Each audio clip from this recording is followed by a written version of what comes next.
Bismillahirrahmanirrahim. Assalamualaikum warahmatullahi wabarakatuh. Perkenalkan, nama saya Gus Yudianto,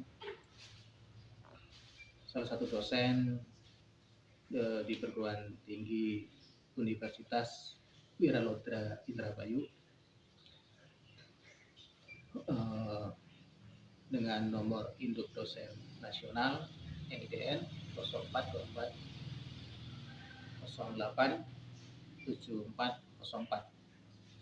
Kemudian home base saya di program studi pada Fakultas Ekonomi Universitas Wiralodra dengan konsentrasi peminatan keahlian manajemen pemasaran.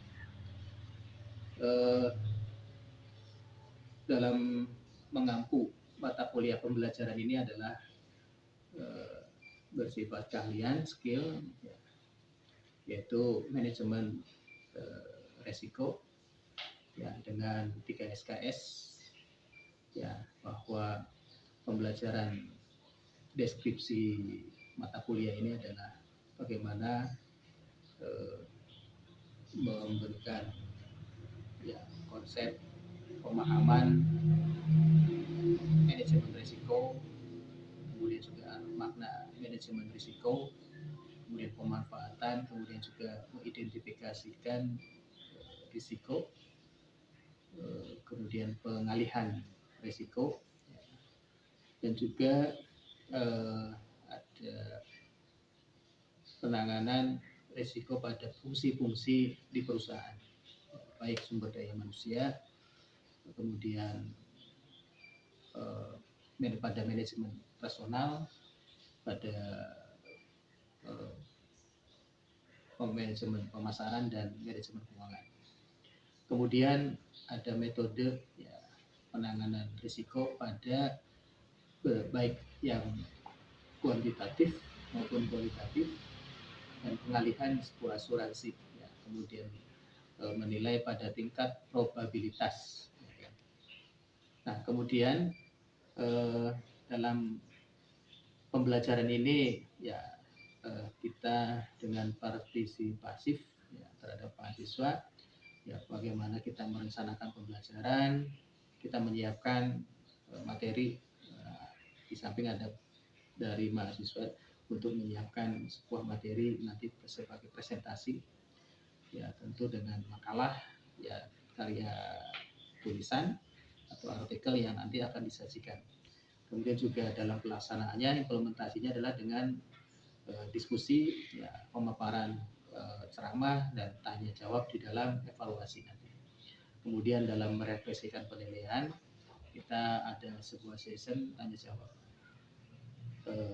Itu yang perlu dipahami dalam strategi pembelajaran. Tentu diharapkan nanti ada pencapaian dari pembelajaran ini, dan juga sasaran manajemen risiko pada tema ini, itu adalah untuk bagaimana menangani sebuah risiko pada metode kualitatif. Tema pada kesempatan ini yang nanti ada proses diskusi, pemakalah yang akan disajikan, pembelajaran diskusi dengan pemakalah yang bernama Nirwana yang nanti akan disampaikan. Pada tema ini, metode penanganan risiko dengan pendekatan metode kualitatif. Tentu pembahasannya adalah bagaimana ketika konsep diversifikasi bisnis dikembangkan. Kemudian ada diversifikasi bisnis, kemudian juga ada bisnis fokus pada bisnis, kemudian juga ada kreativitas bisnis. Dalam pembelajaran ini, pencapaian tujuan tentu metode-metode dan hasil pencapaian ini diharapkan mahasiswa bisa mampu untuk mencapai target bagaimana sih menangani sebuah risiko terhadap konsep bisnis, sehingga bisa menjadi peluang untuk sebuah perusahaan itu bisa berkembang, karena risiko yang dihadapi oleh perusahaan itu banyak kompetitif persaingannya. Baik, untuk selanjutnya adalah proses pembelajaran yang akan disampaikan ketika free cash berarti apa? Uang yang kita dapatkan. Nah, tentu, kaitan ini ada 3 yang harus kita pahami betul. Setelah kita mengetahui bottom-up, untuk apa? Kelangsungan di dalam perusahaan. Salah satunya adalah apa? Salah satunya itu adalah yang harus kita perhatikan sales dan penjualan. Ketika penjualannya meningkat, otomatis return atau keuntungan atau profit juga akan meningkat.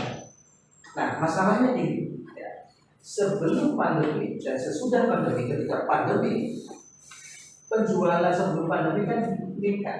Ketika ada pandemi, kita lihat supply data, bahkan kita dengar itu para UKM pada kejenuh, ya kan? Apalagi keluarga mempengaruhi perusahaan besar. Kemudian keuntungan otomatis juga turun. Tetapi di sini kaitannya dengan cost biaya. Nah, kalau cost Anda perhatikan sebelum dan sesudah, cost itu pasti dikeluarkan, mau tidak mau. Dia tidak peduli masalah yang nuansa krisis atau sebelum krisis. Ya. Nanti kita harus bedakan.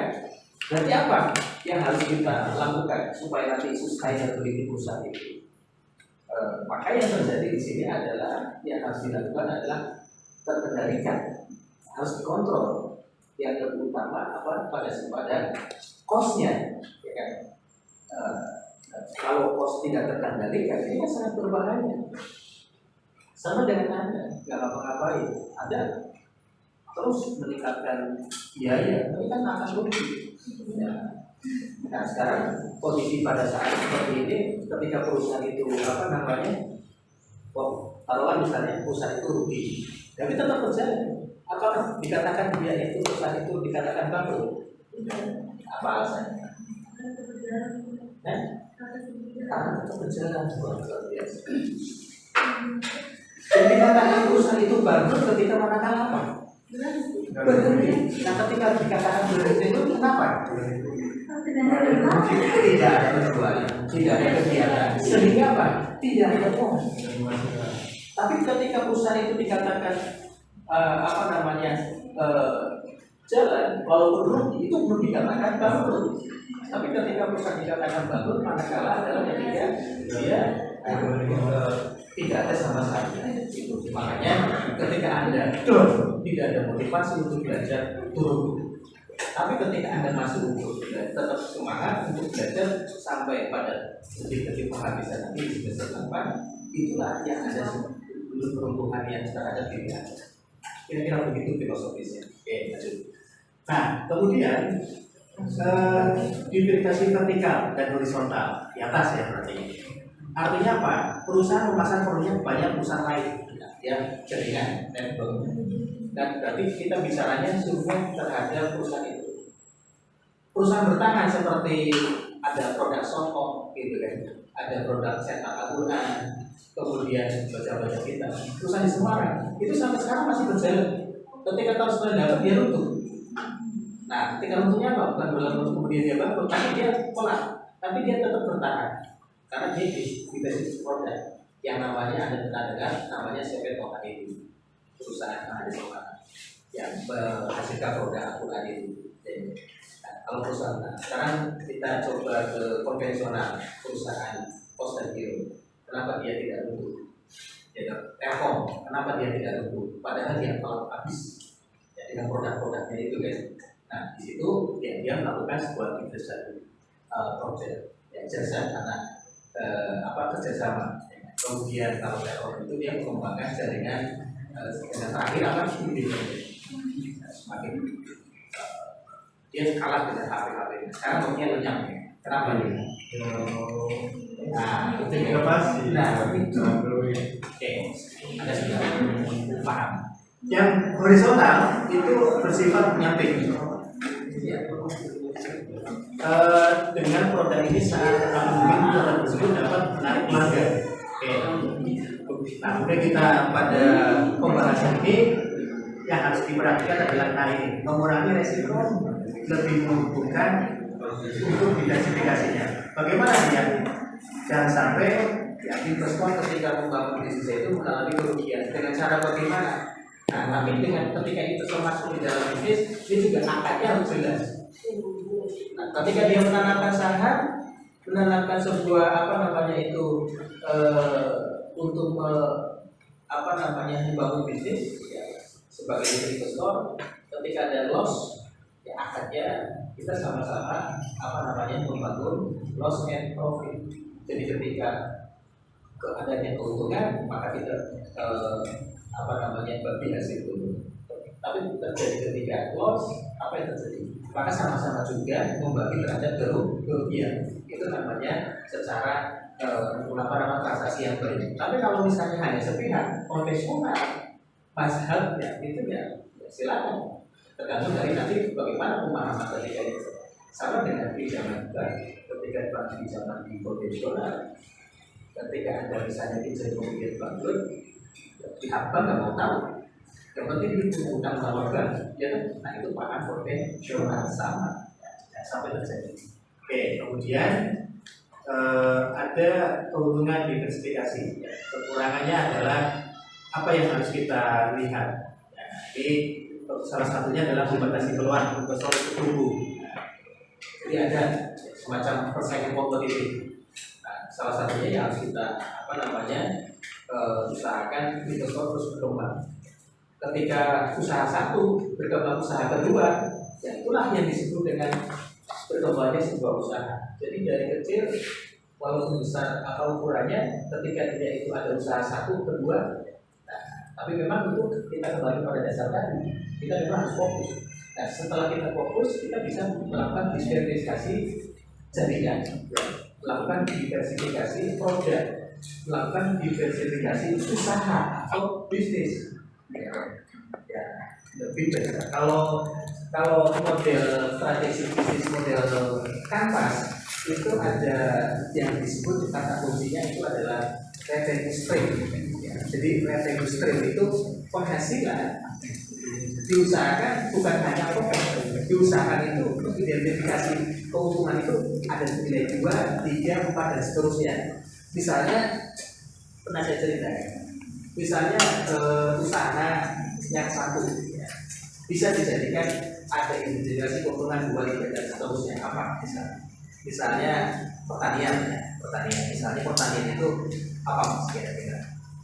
Ya pokoknya misalnya padi bisa.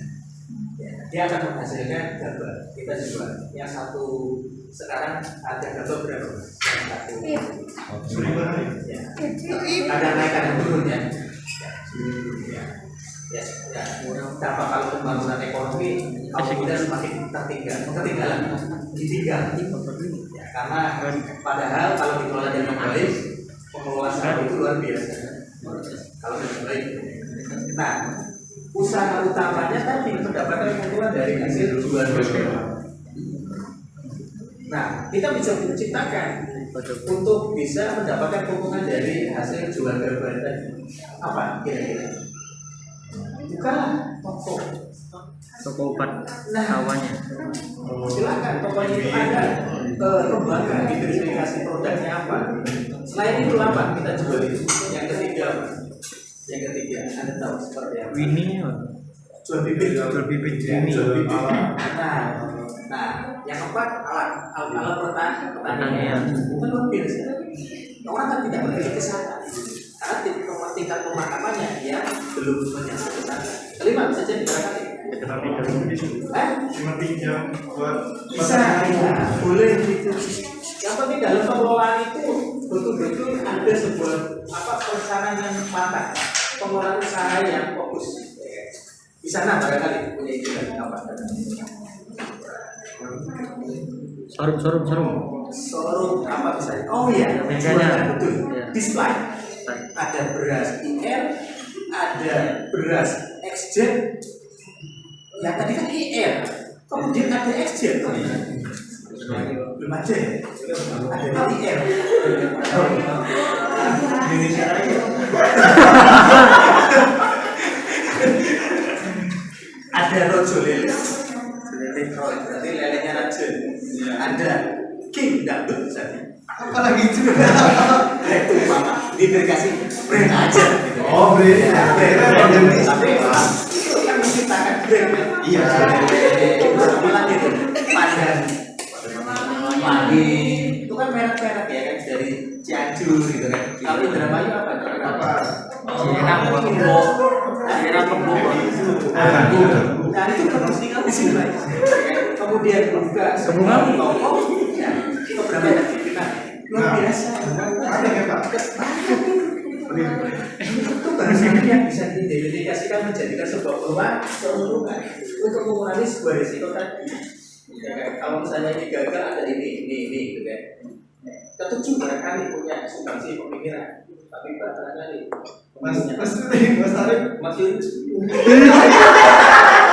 Kira-kira dari gambar ini luar biasa mengelola 1 hektar aja, setengah hektar lah ada kelola ya. Sekarang dalam 1 tahun berapa kali? Dua. Kalau misalnya setengah hektar itu kira-kira menurut Anda berapa ton? Berapa ton, Pak? 12 ton. Kalau 1 ton itu berapa kilo? 1.000. Kalau misalnya yang gabah berapa itu yang harga 500 1 kilo dibikin 500 lah ya. 500 kali yang itu satu apa? Satu berapa? Yang 500 berapa banyak satuannya? Berapa? Ya, jadi berapa? Kali kan juta apa? 50 ya. Itu dalam 1 pagi bayarnya. Nah, belum nanti susah itu kan cuma kan tadi ya. Kalau dalam konsep ekonomi semakin ditinggalkan. Kenapa? Karena tidak keren. Karena masih.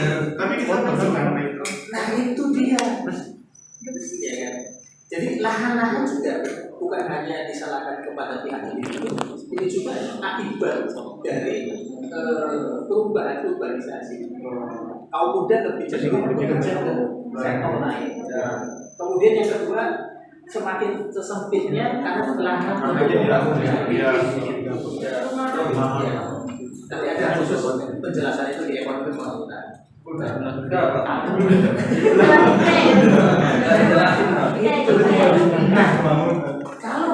Anda kelola dengan baik, sudah bisa bayar angka segitu. Kalau misalnya taruhan bayar menggaranti itu selama 5 tahun sudah berapa? Kita mendapatkan sebuah investasi. Nah, itu oke, kira-kira begitu. Baik, kita masih ada waktu. Ya, kemudian diversifikasi bisnis itu apa? Ya, ini adalah tadi ya, bagaimana kita memperluas bisnis. Ya.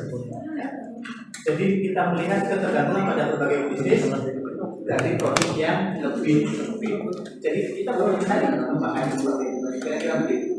Jadi jangan hanya sama berpikirnya metodologinya orang yang punya rumah ukuran 5x7 misalnya dengan ukuran 10 kali 20 gitu. Anda bisa membayangkan pemikirannya seperti apa? Beda kan? Orang yang berpikiran ukuran 5x7 dia berpikirnya ya hanya itu.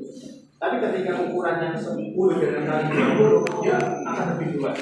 Ibaratnya itu. Itu namanya metodologi. Sama ketika Anda sebagai keyakinan umat Islam bahwa untuk masuk surga itu tuh bukan hanya satu pintu, berbagai macam banyak pintu. Itu namanya metodologi Islam. Jadi masih ibadah. Nah, bagaimana? Kemudian lanjut. Strateginya apa? Nah, strateginya adalah yang kita tadi selain strategi pengembangan usahanya, yang lebih terpenting lagi adalah bisa dominan. Kemudian ada perluasan. Yang ketiganya itu adalah kalau udah 30 strategi bisnis kolaborasi dari hulu atau hilir menguasai. Dia menguasai betul. Ya, jadi dari awal sampai akhir dia betul. Contohnya apa? Sinarmas, dia menguasai luar biasa. Contohnya lagi Raja Wali, pabrik gula. Ya, pabrik gula. Itu kan gula itu kan dari tangan sampai semuanya dia kuasai.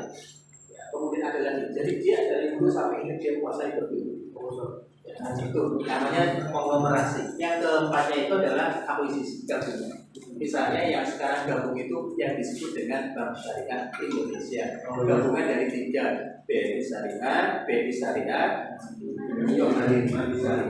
Digabungkan dari 1 jadilah Bank SI supaya menguatkan. Kira-kira begitu. Berikutnya fokus bisnis. Apa itu fokus? Jelas kita presenter. Jadi oke,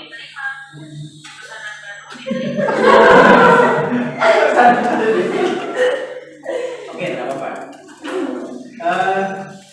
Bisnis bukanlah sesuatu yang mudah. Ada teman membuat presentasi ini bagus, dibutuhkan kerja keras. Jadi kita bisnis itu kita banyak ya kita melihat. Tapi kalau kita nggak ngapa-ngapain, tidak akan terwujud. Jadi bisnis itu adalah kita action. Padahal lulusan ekonomi, sarjana manajemen, sarjana ekonomi itu hanya sebuah proses. Tapi ketika proses itu implementasinya kita implementasinya kita sifatnya normal. Nah inilah tantangan buat kita semua. Ya, oke lah, keterbatasan tenaga, keterbatasan biaya, keterbatasan waktu. Tapi paling tidak ada yang kita kelola. Sekarang kan kalau dalam kewirausahaan data dari dunia itu hanya data kita bisa data terakhir, data kita lama 0,11%. Berbeda dengan di Amerika, luar negeri itu sampai 1,5%. Artinya apa? Artinya minat terhadap bisnis itu lebih matang ketimbang di negara kita. Banyak faktor. Salah satunya apa? Untuk mengembangkan dan minat bisnis itu. Padahal bisnis itu adalah memang sudah zaman dulu Rasulullah ketika itu sebagai pengusaha sukses dan rezeki ya itu adalah di bisnis itu 99% ada di sana. Coba kita lihat ya dari pegawai dari jam 8 sampai 10 lah ya, pegawai pabrik dulu. Ya, saya punya mahasiswa mas karyawan jam 8 sampai jam berapa tadi? Sampai jam 2 sih, 3 sih. Gaji cuma 2.100.000. Ya nggak apa-apa ya gitu tak. Tidak kecuali kalau menurut. Ketika dia bisa 5 tahun yang akan sudah, ketika dia misalnya pensiun, apa yang terjadi? Dia menimbang dia di situ untuk investasi menabung. Kalau tidak nggak apa-apa. Ya tergantung dari sekolahnya. Ya, tapi bukan kemudian kita menyalahkan profesi dia. Di sini yang saya maksudkan adalah pengelolaannya. Siapapun yang bekerja dimanapun atau di satu bekerja, kalau dia bisa mengelola, yang penting ada nilai membangun kekayaan tadi, itu akan apa? Itulah dalam pengelolaan manajemen. Ya, silakan. Nah, kemudian jadi ya untuk tujuannya adalah target. Selain itu fokus dalam menjalani segala proses. Jadi tidak setengah-setengah. Sama dengan Anda, fokus. Besar ujung Anda melihat ke belakang mundur, sudah kegagalan menjadi sebuah impian nyata. Ada dua pilihan, apakah mundur ke belakang atau maju ke depan. Kan begitu. Saya kan sudah sebisa tujuh. Sama ibaratnya begitu. Nah kalau sarannya apa? Dalam bahasa Arab ketika Anda syakun itu keraguan.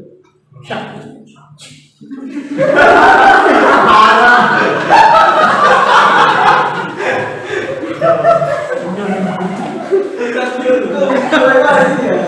Jadi ketika ada keraguan, maka Anda jangan sampai terjadi pada diri Anda untuk nengok ke belakang, nengoklah ke depan. Bahwa ketika harapan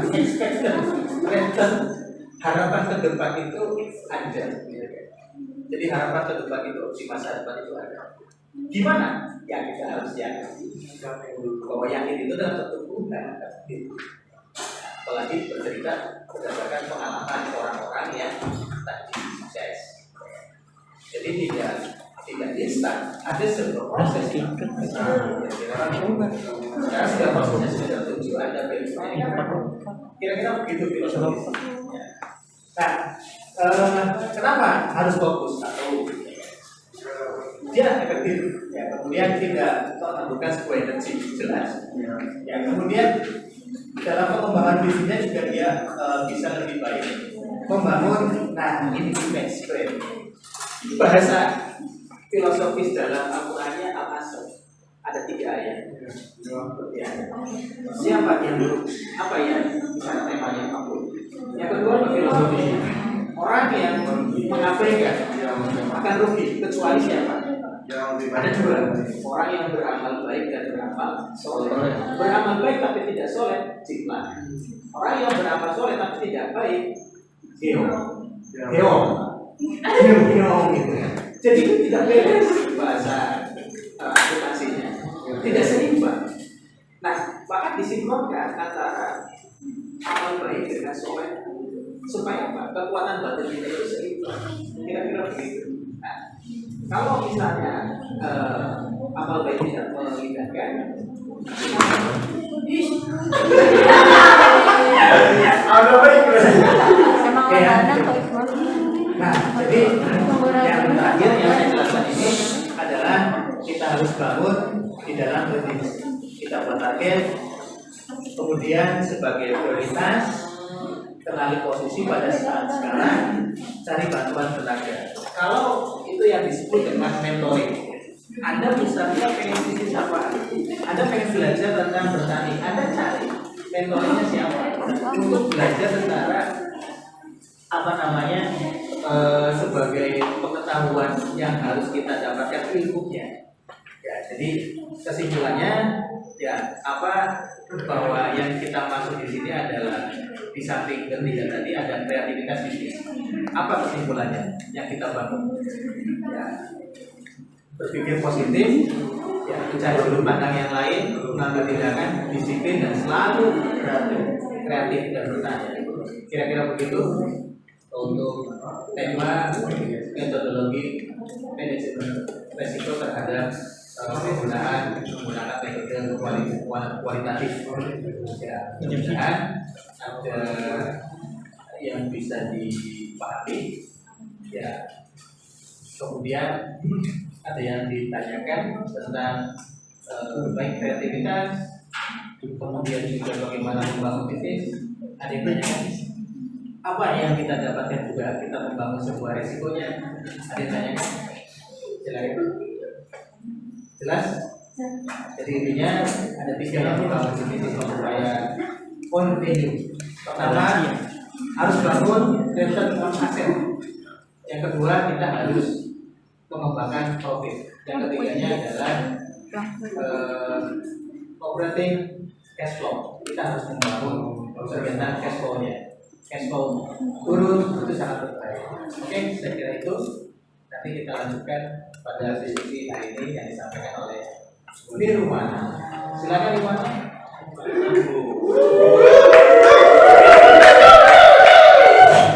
Saya tutup ya.